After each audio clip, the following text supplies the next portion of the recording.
Janata garage length ఎక్కువైంది. దీంతో ఓ 10 నిమిషాల దాకా ట్రిమ్ చేశారని వార్తలొచ్చాయి.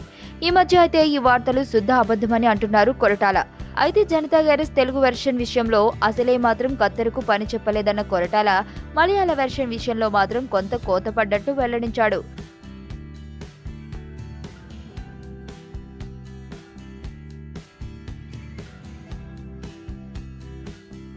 ఫైనల్ కట్ ఫిక్స్ అయ్యాక ఒక్క సీన్ కూడా తీయలేదు. నిజానికి సినిమా రిలీజ్ అయ్యాక జనాల స్పందన చూసి రెండో వారం నుంచి ఇంకో 10 నిమిషాల కంటెంట్ పెంచుదాం అనుకుంటున్నాం. మలయాళ వెర్షన్ మాత్రం కొంత తగ్గించాం, ఒక పాట తీసేశాం, కొన్ని కామెడీ సీన్లు కూడా లేపేశాం అని కొరటాల వెల్లడించాడు. బహుశా మలయాళ వెర్షన్ కోసం ఎన్టీఆర్ సమంతల మీద తీసిన ఆపిల్ బ్యూటీ పాటను లేపేసి ఉండొచ్చని భావిస్తున్నారు. కామెడీ సీన్లు కూడా ఎన్టీఆర్ కాంబినేషన్ లో వచ్చేవే అయ్యుండొచ్చు.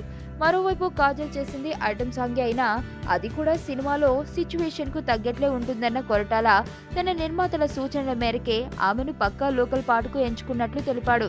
ఎన్టీఆర్ ఈ సినిమా కోసం ఎలాంటి ఇమేజ్ బ్యాగేజ్ మోయలేదని, పూర్తిగా క్యారెక్టర్ కు తగ్గట్లే కనిపించాడని, తాను ఏం కోరుకున్నానో ఇలాంటి పర్ఫార్మెన్స్ ఇచ్చాడని కొరటాల తెలిపాడు.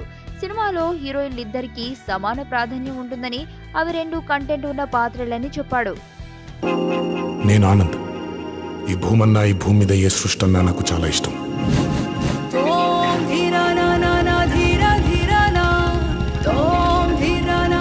చెట్లు, మొక్కలు, గాలి, నీరు, వాటిని కాపాడుకోవటమే నా పని కూడా. It's a joggers park. 213 చెట్లు ముంబైకి చాలా ఆక్సిజన్ సప్లై చేస్తుంది.